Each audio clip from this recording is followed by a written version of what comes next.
This is the first Commodore computer, the PET. The name came from the pet rock craze of the time. Commodore officially named it the Personal Electronic Transactor. Prior to this, Commodore was in the calculator business, and Chuck Peddle convinced Commodore to create the PET computer, which was one of the very first user-friendly computers. It was designed around the MOS technology 6502, which eventually came to be used in many of the most popular computers of the day. The Apple II, the Atari 400, the 800, the AIM 65, and others. The PET has a built-in display and a built-in cassette drive. The keys are a type known as chiclet, teeny and difficult to type on. The PET was quite popular in schools due to its simple use and all-in-one design. Commodore was the first company to license Microsoft's 6502 BASIC. The PET has 4 external expansion ports on the back of the machine, a parallel port, a cassette recorder port, the system bus, and an IEEE 488 port. The IEEE 488 port is relatively complex, allowing up to 15 devices on the bus. After this model, Commodore moved on to the Commodore VIC-20 and then to the very popular Commodore 64. I upgraded the BASIC ROM on this machine from BASIC 1.0 to BASIC 4.0 and added additional memory from the original 8K to 32K. Everything else is original. In this example, we will load the basic tutorial by tape, which is here, and then we'll also use a modern device, the S22 PET Future, which is a device that allows you to use a available memory card and store all the various programs on it. This way, you can allow basically loading hundreds and hundreds and hundreds of programs, all stored on a very small memory card, versus using a cassette tape for each program. So I'm going to power it on right now. And it's going to start up, and the first thing it's going to show is BASIC. And right off the bat, BASIC is loaded on this machine. In previous videos, I demonstrated the Apple I, and in the Apple I, it did not have BASIC or any programming language loaded in it. The Commodore PET came with BASIC already loaded, and I upgraded this from BASIC 1.0 to BASIC 4.0. And with BASIC 4.0, it had the ability to access disk drives. So the same commands we're going to use to access disk drives would be the same commands we're going to use later when I plug in this small device that allows us to use these memory cards. So in this example, we're going to load a program right now. We're going to load a tutorial on BASIC. So I'm going to insert the cassette tape, and this is an original cassette tape that would have come with the machine to teach you the beginnings of BASIC. Put the tape in, load it, and then on this keyboard, and I mentioned in the intro that this was a chiclet type keyboard. Now in the later machines of this series, they completely eliminated this keyboard and actually put in what looks like a regular type of keyboard. The layout of this keyboard is very difficult, with the space button being extremely small, the return button small, the shifts on both sides. It is really a very difficult keyboard to program. However, it does have all the different really cool graphic symbols on top of many of the keys, which I'll show you later when we play one of the games, which is one of the reasons why schools and other places started to use these machines, because it allowed some basic block graphics, which was very useful at the time for creating basic games. So the simple command is simply load. And once I hit return, it's going to say press play on tape 1. This is tape 1. So I'm going to hit play. And as soon as I hit play, it's now reading the cassette tape. So it's going through right now and looking at the data that's on the cassette tape, and once it found enough data, it's going to stop. And you would use the cassette tape to also record data. So when you want to save a program, you would basically put in the commands to save on a cassette tape, and it would basically prompt you to it found the contents right now on the cassette tape, and now it's loading the contents. And as you know, this is taking a little bit of time. This cassette tape was written for an 8K basic.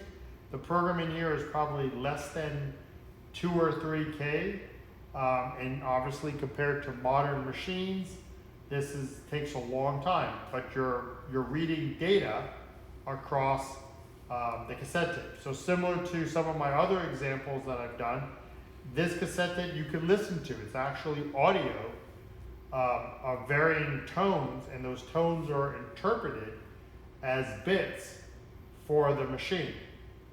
And as you see, we're still loading at this point the first part of the basic tutorial. And as it's reading in the cassette, it's ready to go. So now it just said ready. So at this point, we can either run it or list the program. So I'm going to do a quick list. And if you remember, BASIC back in the time was the primary programming language that most things were written in. So having BASIC available was really tremendous. So if I hit return, we're going to get this program right here listed in BASIC.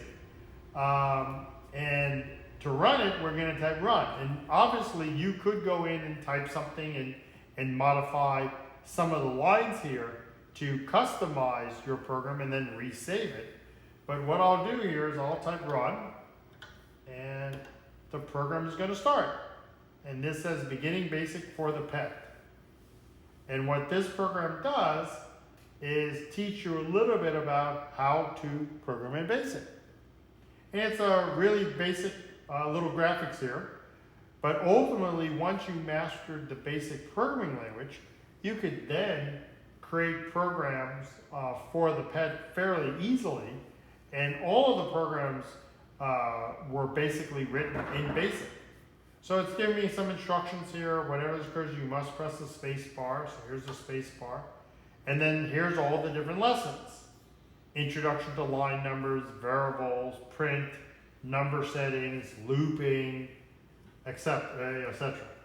Right? So here's loading now. So what it loaded was just enough to sort of get you there. And now the tape has started up again, and it's now loading the next part of the program. Because it could only load so much of the program into memory at a time, so it goes back out and gets the rest of the program. And what we'll do is after this loads, I'll stop it. We'll do a break. There's actually a button on this keyboard here that was a run stop button that would basically stop a program, because otherwise many programs had no way of exiting. So the whole concept of Control C or some other type of break or escape or some other type of thing wasn't there yet. So a lot of programs would sit in what's known as sort of like an infinite loop and just continue to run until there was actually a machine interrupt. That would be the run stop button that would actually create the stop. And as you can see, once again, here we're loading. Now imagine a classroom with 5, 10, 20 of these machines, and the teachers would hand out these cassette tapes to all the different students, and the students would then obviously follow along or do what they need to do. So in this example here, this is talking a little bit about, once again, how to do stuff and how to learn Introduction to Basic and writing a program. So there's a little program here, they're talking about what ages. So what I'm going to do is I'm going to stop the tape at this point, so it's no more able to feed the data off the statement. I'm going to hit the break button, which sometimes will work and sometimes won't work. And obviously right now, there we go, we broke. And once again, I can type list, spelled that wrong. This computer did have a backspace, delete key, that allowed you to go back, so if you spell something wrong, You don't have to sit there. And then once again, here's the little program that we just loaded again into this program, which is pretty crazy. It also had the ability to have a cursor key that would allow you to go down or up on the cursor for the graphics here. And you could go to the right or to the left. And this allowed you to make some modifications as you were typing or editing your code. So what I'm going to do now is I'm going to pause for a second while I plug this in the back, and I'll be able to now demonstrate the bridge between the old way to load information and a modern way to use a memory card. And this is actually a very small memory card, only a 4 gigabyte memory card, which contains every single program that was written for the Commodore series. And we're going to use this device to now allow us to load some other example programs. Now I'm going to plug in the memory card, and I'm going to use 2 ports, the IEEE 488 port and the cassette data port. The cassette data port provides power to the device, and the IEEE 488 port is where the signal comes in. And this simply just plugs in like that, and this simply plugs in like that. And once they're plugged in, once we power it on, you'll see the light come on, indicating that it has gotten power. There we go, light came on, and now it is ready for us to load. Now after plugging in the memory card, I am going to get it set up and initialize it so that I can use it to read the various programs off the card.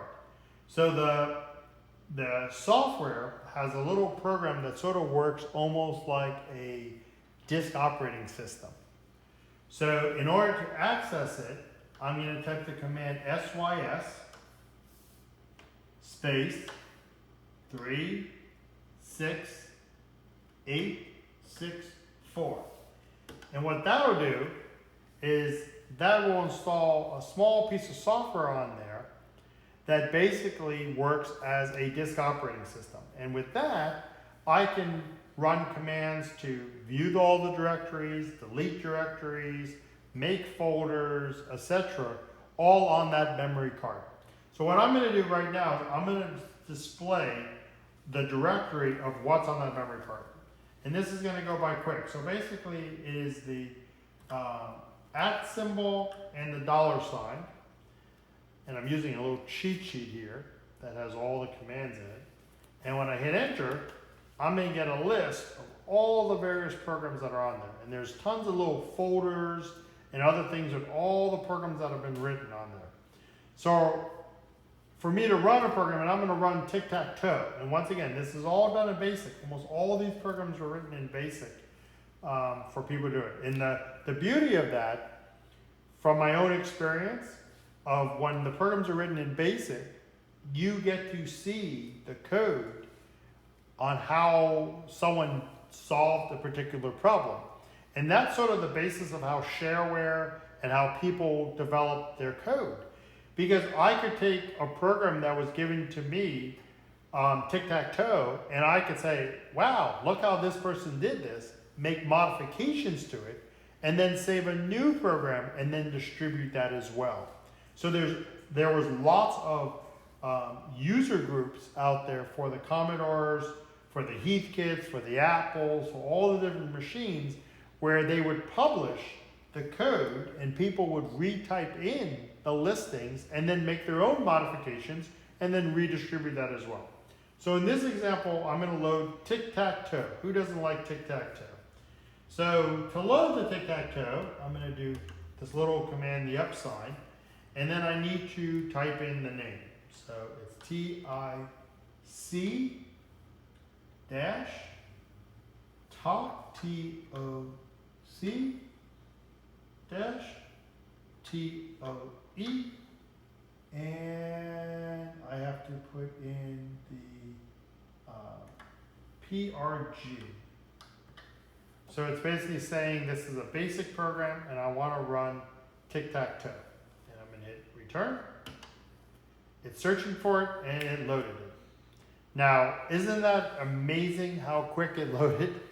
If this was on the cassette tape, we'd be basically sitting here for probably about 3 or 4 minutes doing that. And this program would be distributed on cassette tape. And it would take a couple of minutes to load. Because it's on the memory card, it was able to load very quickly. So the interesting thing before we actually start playing this game is that one of the reasons why the Commodore PET was so successful, and later on the VIC-20 and the Commodore 64, was the ability to use these block graphics. So these block graphics were graphics characters that allowed you to draw graphics. And what's really cool is that these little characters here all can be put in via the keyboard. And I'll show you a listing of this program in a second after we play one round, which makes it really looks beautiful to radar. So I'm going to let the computer go first. So C, and it picked up. So how do you move? There's no joystick. There's no mouse. It's basically mapped up that this is 7, 8, 9, 4, 5, 6, 1, 2, 3. So I'm going to block the computer right there at number 6. So I put in an X there. Now I thought for a second. It's saying to me, where do you want it, human? So, I'm gonna block and put it right here at number 1. Now, it's gonna win if I don't block. I gotta put it in number 7. Right? And I'm gonna let the computer win at this point because if I don't and I put it there, we're gonna be in a tie. So I'm gonna let it win by putting my X over here, and then it's gonna win. And it says, "I won, you unintelligent biped." And I'm gonna do play again, no. And what it's gonna do is, once again, it exits me out. So if I list this program, you're gonna see in the program, you're going to see as the program went by earlier, you saw all those different blocks for the programs because once again, those are areas where you could code in the blocks, which made it a lot of fun to create games for the Commodore PET. Well, I hope you've enjoyed looking at the Commodore PET, the 2001. We have other Commodore machines in the collection that videos will be coming out for, but this was the first one. Once again, named after the PET rock time of the generation, and this was Commodore's PET 2001. Thank you.